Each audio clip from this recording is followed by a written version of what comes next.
guys, what's up? It's Brent here and welcome to another episode of the SIC Show. And how are you feeling, buddy, today? Man, I'm feeling like I'm being interviewed, bro. And this week we've got a very special show for you. As you can see, I'm on the wrong side. This week we're interviewing Johny and he's going to tell us how he stays happy. Yeah. And I'm also going to tell you guys how looking at your old images can improve your photography and show you how to keep things sorted with your file structure. You ready, man? Let's get into it. Let's get into it. The SIC Show. Share, inspire, create.com.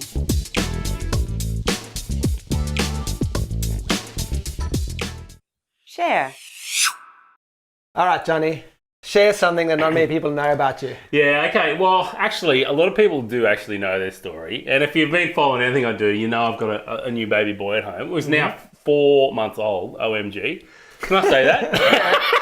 Okay. Anyway, actually, the story is more about happiness. It's more about happiness. And it just occurred to me the other day, well, maybe not the other day. I've had a dog, my German Shepherd, Tasha, for a while. And this will all tie back to my young bloke in a minute. But, you know, every time you come home, your dog, your cat, your pet, they're just happy to see you. Doesn't matter. Doesn't matter what happened to them. They could have got run over by a car, or that's probably a bit extreme. But, you know, it doesn't matter. You might have forgotten to feed them. Yeah, it doesn't or matter. Pet them. It doesn't matter how they feel. Every time you come home, they're absolutely happy. Yeah. You know what? And I'm getting that same exact happiness, that unconditional love and happiness from my young bloke. You know, he hasn't seen your day. You come home, first thing, big smiles, man. Yeah, it's amazing, you know? So I got to say, something life-changing for me and a big deal in my life at the moment is the kids. You know, I love the 2 kids that I've acquired through my partner, which I love and adore. But having a new baby in the family too, man, it's changed my world. Yeah. You know what I mean? And it all ties together, you know, like, you know, happiness outside of your photography means that when you get your hands on that camera, man, it's just nothing's going to stop you from learning and creating. And it all ties together, man. It's amazing because I think last show, man, we talked about creative energy. And a part of that is being happy in the rest of your life, you know. So, I mean, yeah, it's the long story short, man, that unconditional love and happiness that you can get from a pet or your grandchildren or your children, man, if you can just use that and put that back out into the world, man, it's going to be a better place, bro. And totally. And I think amazing. Happiness actually comes from within you, right? Yeah, definitely. No one can make you feel happy or sad. They can get you to think happiness and then you feel happy, but it's actually ultimately your decision to be happy. It is. Yeah, there's no doubt about it. But I tell you what, man, after a long day at work, coming home and seeing my young bloke's face or my dog jump up and give me a kiss, there's nothing better, man. It's the ultimate thing. So, I mean, it's not really something you don't know about me. Everyone knows, but it's just one part of the whole journey where I'm at the moment in my life that I'm just absolutely enjoying. I wouldn't change a thing, man. Awesome. Epic. Well, thanks for sharing, Johny. Cheers, buddy. Inspire. Okay, buddy. Inspire us with something inspirational from Johny's archives. Oh, man. You know what? I went back, guys, and this is... we were looking for some images the other day, weren't we, buddy, for something, for a blog post we were writing, and I went back, like, right back on Facebook to back in the day. You know, HDR stuff. Easel. Oh, man, we've all tried it, man. This thing, it looks like a the only thing that's missing are the pixies and the fairies, dude. It looks like some sort of magical fairyland. I mean, check out this image, man. It's just like hyper-coloured. I mean, it's not a bad composition. There's a big tree, and it's the right time of day. But, man, the processing, it just looks like some magical lollipop land. You just want to go and eat everything because it all looks like candy. But anyway, the point being is, this is such a powerful tool and it's such a way to inspire yourself, is have a look at some of your really early work, even if it was only 6 months ago, you know, or even if it was only 12 months ago. It doesn't matter. Whenever you picked up your camera, go back, look at some of that early work, and then get your most favorite image now and put them side by side. Yeah, compare. Yeah, and compare and just see where you've come from to where you are now. And man, it is so inspiring. You know, this image I'm going to show you guys now is of the Wanaka tree from New Zealand, and I've always wanted to photograph that tree. And the day we went there when we were filming with Joe and Verena last year, I just got this shot, and every time I see it, it just puts the biggest smile on my face, because I just remember that time being there, man. But the point being is, get one of your first images that you may have thought, wow, man, this is just awesome. It's like my magical fairyland image with the tree.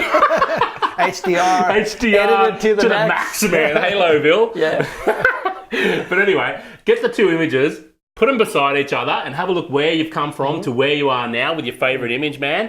And man, it's so inspiring because you just remember the way you felt when you took that image. I mean, I remember taking that image, man. Yeah. Put it on Facebook and people are going, dude, that's epic, man. More like this, heaps of likes, and you're just thinking, yes. But you have a look now and it's like, wow.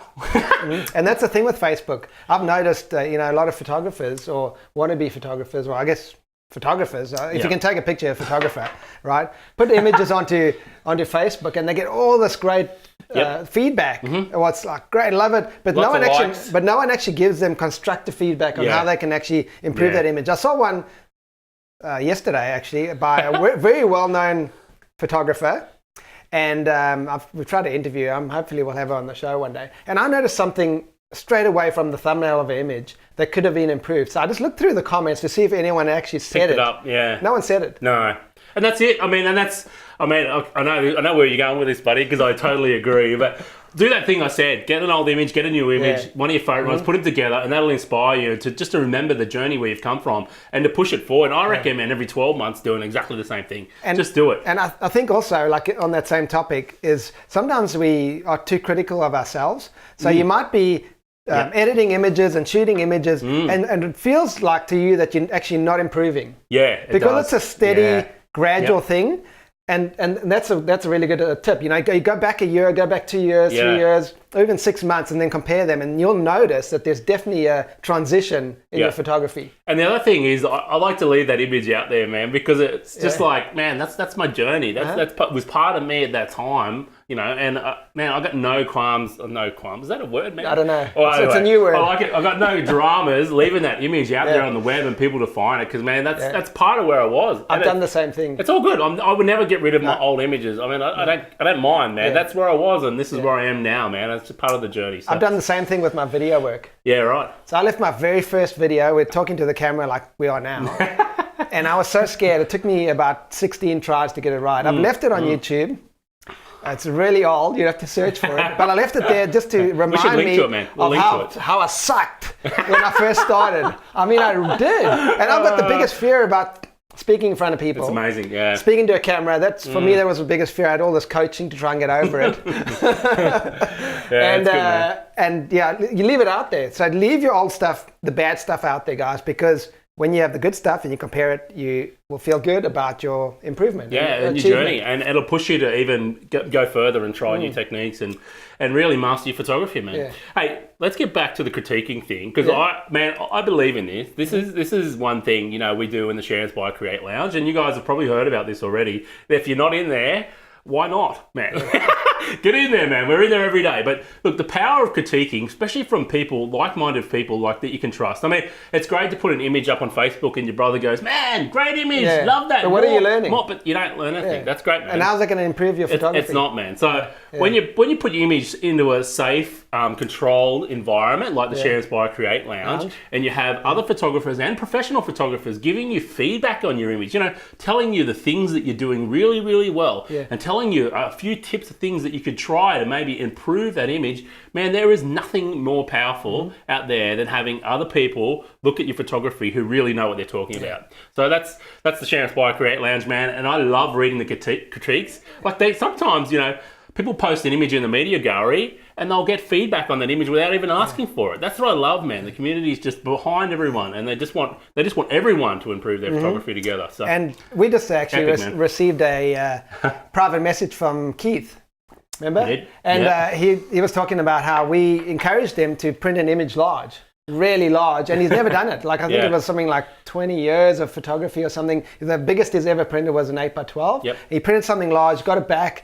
He was so impressed by what it looked like that he actually sent me and Johny a private message to say thanks for encouraging him. So that's part of putting your images into a place where people can give you positive, constructive feedback and encouragement. That's very, very important. Yeah, cool, man. Good tips, bro. Good tips. So grab an old image, grab a new image, put them beside each other, and stick around to the end of the show because we'll have something special for you. Yeah, awesome. Create. All right, Johny. All right, I want to give you guys and Brent, because I know I've seen his storage system, so and the hard drives. How many are under this desk, man? Okay, so let's show a couple. So, You don't want to see what's under this desk, guys. It's Actually, oh, I man, need to go that's- and wash my hands. No, it's not that bad, really. But guys, I wanted to talk to you quickly about folder structure. Okay, I've got a screencast running here. We'll jump over to the laptop in a minute. But folder structure is the first place, the very first stop along your post-processing workflow where you keep things sorted. Okay, so this is the absolutely essential first thing you need to get right to make sure that your images are backed up and safe. And it's the first step along the journey of your post-processing workflow or image processing workflow. Okay, so let's jump over the screencast and I'll give you a quick example of what I do. Look, there's many variants on this and people have their own ideas. You've got to do something that works for you, but the main thing is you've got to stick to it. Okay, so the folder structure you choose, have a good think about it, have a look around the web because there are other thoughts on this, but this is how I do it. Okay, and I'll explain what I've done here. Yeah. So the key thing, the number one first thing is to have absolutely one folder that everything else sits under. Right. Okay, so, and why you have one folder, because if I want to back up my whole original images, I've got to move one folder. Okay. So every time I move that folder, I know that everything below that, where all the rest of my images sit, and however I nest those folders, in whatever order I have them, that one single image, one single folder, if I move that, I know I've got absolutely everything backed up. So that's the first step. That's the most crucial thing that you can do right now is create one folder and move all the rest of your folders into it so that you know when you back your images up that you're getting absolutely everything. You're not going to lose anything. And that's called original images, right? Well, I call it my original images. You can call it whatever you want, master images. Okay. This is the image I never want to lose, whatever you want to call it. The folder, the most important folder. Yeah, the most important folder in my life is this one. It's recording. All right, yeah, we're good going, man. All right, so let's jump over the screencast. So you can see I'm in my Finder here. If the Finder's, if you're on a Windows, don't stress. The Finder's the same thing as the browser, basically the folder browser file browser, is it? File manager. File manager. What he said. Like I don't use Windows, but yeah. So what is it? The same as that? Windows Explorer. Yeah, no, Windows File Explorer. Windows. I forget. Anyway, it's the same as that. All right, so let's jump over. So we've got the original images folder here, and underneath that, because I do a lot of landscape, I nest mine in countries. So countries I've travelled to and shot at. That's basically how I like to nest my folders. I mean, if you were, say, a wedding photographer or whatever, you might list it per client name, whatever you want to do. Anyway, so that's. But for me, this is how I do mine because I'm a landscape photographer, and this is what makes sense to me. Okay. So for portrait. Like me, portrait photographers, I would probably go original images, portraits, weddings, commercial, events. Yeah. So everything's under the sub-genre where you want to go. So all my portraits are on one thing. Yeah. So I know if I want to back up portraits, I just drag that portrait folder across. Yep. Okay. There you go. B's the man. Cool. That's why he's here. All right. So you can see, guys, I've got countries, and this is what I do at this level. I have countries now. Yeah. Certain countries will be slightly different. Obviously I live in Australia. So in Australia, I had another level. Okay. So I'll have a state. Okay. And that just means because I, get around Australia to different parts of Australia more often, that's why I've got that extra level. But you can see in Hawaii, I've just got three folders here. I'll just have the master images, Hawaii, and then one other folder structure for locations around Hawaii that I visited. And then I just put my images straight in there. Cool. Okay. So that's how I do like a country I travel to every now and then. Yeah. So where's Turtle Island in Hawaii? Yeah, I don't know, man. Turtles. But that's actually why I put turtles is because it may not be the location you're interested in. It might be the subject. Yeah. So at this location, and it's actually on Kona. The turtles was a very important part I remembered of that place, and if I want to look for an image, Beach, right? I can't remember the beach name, but it's a very important part of what I remember. Black Beach. I can't remember. What was I saying? Oh yeah, so that was an important part of the trip. Those turtles we photographed. So I made a subfolder just called turtles because I know sometimes I'm just going to jump back to that turtles folder. I don't want to know. I might forget what location they're in, but I know they were turtles and I know they were in Hawaii. So that makes sense to me. Another thing you can do too, and think about this is, you can even label it for the type of photography. And what I mean by that is, say you've taken a heap of macro shots on a trip. Yep. You could have at this level, you could have macro images. Yep. So it's up to you what you do, but this is just a bit of an example of what I do. Or you could go seascapes. You could. Landscapes. Yep. You could go mountains, lakes. I mean, there's so many ways to do this. Yep. but this is just gives you a bit of an idea of what I do, okay? So I want to go to the Australia folder because obviously I go here a fair bit. Yeah. And you can see under the Australia folder, I've broken it down into 3 other folders, okay? I've broken it down to 3 states that I've visited, okay? Yeah. So I'm going to go to inside New South Wales. Inside New South Wales, I've got the 2 locations that I've been to in New South Wales. Obviously, I've been to more, but this is the 2 locations. This example, I've got Newcastle and Port Stephens. Okay, so I can either choose to at this level to either have in Newcastle and Port Stephens. I could even have another level. You know, my hometown is Port Stephens, and in my Port Stephens folder, because I shoot here so often, I actually have beach names. Because I'm obviously shooting at the beach, or I'm shooting at, Shoal Bay or Anna Bay. So I can even break that down again if I wanted to. Okay, so that's totally up to you what you do at this point. But sort of 4 is a good way to keep things 4 ordered. deep, four nested folders deep is probably the maximum you want to go. Yeah. If you need to go one more, like I have in Port Stephens, because I shoot here so often and so regular, I wanted a bit more finer control over how I kept things sorted. I would add another level there, and that could be by suburb. In Port Stephens, Soldiers Point, Anna Bay, or it could be by beaches. Sometimes I've got Wreck Beach or a national park like Tomaree. So anyway, that's how I do it. Now I know some people at this level, at this original images up here, actually will give that a year. So some people might call that 2015 there. Okay. And then when 2016 comes, they'll start another file structure. And that's totally fine too. The reason why I don't use dates in my file names is because in Lightroom, and I'm pretty sure you can do this with Bridge as well, it's easy for me to filter out date ranges. So I can go to the Port Stephens folder and say, in the Port Stephens folder, show me everything from 2015. So I don't mind if I've got 5 years worth of images in there, because I can easily sort through those, So putting date names into the folder structure is something that some people like to do, or they like to have a master images folder from a date, like from a year. But I don't do that. I have them all in one. And that's how I roll, man. Awesome, man. So it's this is just an example, guys, of how I do it. But it'll give you some ideas of starting places that you can start to define your folder structure. And what I'd say is stick with it. Whatever you choose up the front, stick with it, because if you start to change halfway through, then you're going to run into issues. Okay. So the other big thing about keeping things ordered, and I'll mention this now, man. I won't show you through it on the screencast, but is keywording, man. There's the 2 key things that you can do to keep your images sorted, man. One is your folder structure, and the second is keywording, man. Both really important. But don't be lazy when you're importing. Yeah, man. Put in those keywords that are going to make a difference down the road when you're looking for images. Yeah, man. I tell you what, I've done it before when I first started. There's still, there might be a couple of years from right at the beginning where I didn't do solid keywording, and finding those images, tough. It's tough, man. It's tough, man.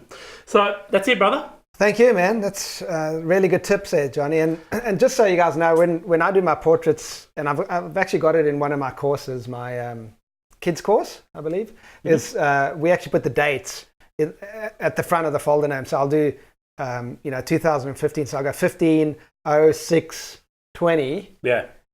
The year, the month, and the day, so that it sorts alphabetically, so that the newest, or the old stuff's at the top and the new stuff's at the bottom. You sort it, which is, it sort of makes sense. If you're doing client work, you're going to be producing, you might shoot 4 or 5 clients a week. So, I mean, we've done it in a day where you shoot 4 or 5 family portraits in one day. Exactly. And sorting stuff out, man, it becomes... So, and that might be a great place where you would start with the 2015 folder and then nest everything in 2015 if you've got a busy studio where you've got lots of clients. For me, who might shoot once or twice a week, this type of folder structure is fine for a landscape photographer. Because often, I'll go out and... I might take 10 images, but I'm sure you go to a shoot with one client. Well, 360 images. There you go. And you do a wedding. Yeah. But then we got 360 images. Then we got the tagged images. Then we got the processed images. Yep. And then we got all the other files that go with it. So, there's a... Yeah, you really need to think about it. It can become quite complex. It can.